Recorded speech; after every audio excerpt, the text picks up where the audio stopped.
Shalom Vracha, on a pu étudier aujourd'hui le Shut Rovot Yair qui rapporte le cas d'une personne qui était fréquemment invitée tous les mois chez la même personne et qui lui donnait donc une pièce à vivre.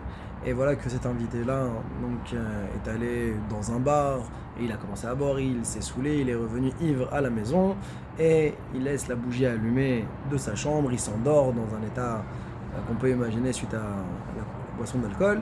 Et voilà que le couvercle prend feu, la table prend feu, les armoires prennent feu, et Kimad que lui aussi il aurait pu brûler, et donc ça déclare un incendie. Il y a eu des dégâts financiers qui ont été faits. Et donc la question qui pourrait se poser ici, comment doit-il gérer le propriétaire, celui qui a prêté hospitalité? Donc quelle est la question finalement? C'est est-ce que le fait qu'il était en état d'ivresse, est-ce qu'on peut dire que c'est un cas de honest, c'est un cas peut-être même de honest gamour, il n'est pas conscient, parce que pour arriver à un tel niveau de laisser brûler, on s'imagine qu'il ne devait pas être loin du niveau de Lot. Et donc, Mahadin dans ce cas-là, ça c'était la Sheila qui a été posée.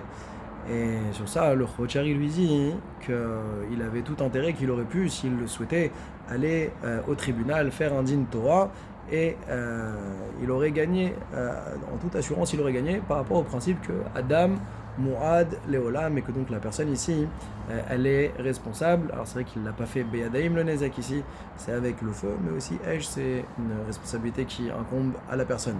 Et le Khochari va rapporter un cas de jurisprudence où il y avait une fois un shir, une personne qui était donc riche et qui avait une servante, et qu'il l'a convoqué au tribunal, il a fait un din Torah du fait qu'il l'avait mise en garde de faire attention comment utiliser le radiateur de l'époque, où il mettait du bois, etc. Comme ça il chauffait les maisons, et ça a pris feu, il y a eu des... Et on voit qu'elle a été négligente, elle, sur cet aspect-là, et on voit qu'il l'a condamné et qu'il l'a amené au tribunal, et il a eu gain de cause.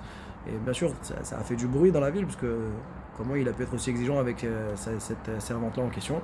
Et sur ça, il a répondu que, bien entendu, que c'était pas pour l'argent qu'il l'a fait, mais c'était Midin Chinour. C'était en fin de compte pour apprendre à la responsabiliser, que ça se reproduise plus jamais. Bien entendu qu'il n'avait pas l'intention de lui prendre l'argent. Ici aussi, le Chovotier, il lui dit, tu devrais marquer le coup, quelque part, en allant au tribunal. Même si c'est vrai que toi, tu veux le shalom, que tu cherches pas, tu lui en veux pas parce qu'il était honnête, mais c'est pour lui faire prendre confiance de la responsabilité qu'une personne est là, et que dans un cas pareil, normalement, il aurait dû payer.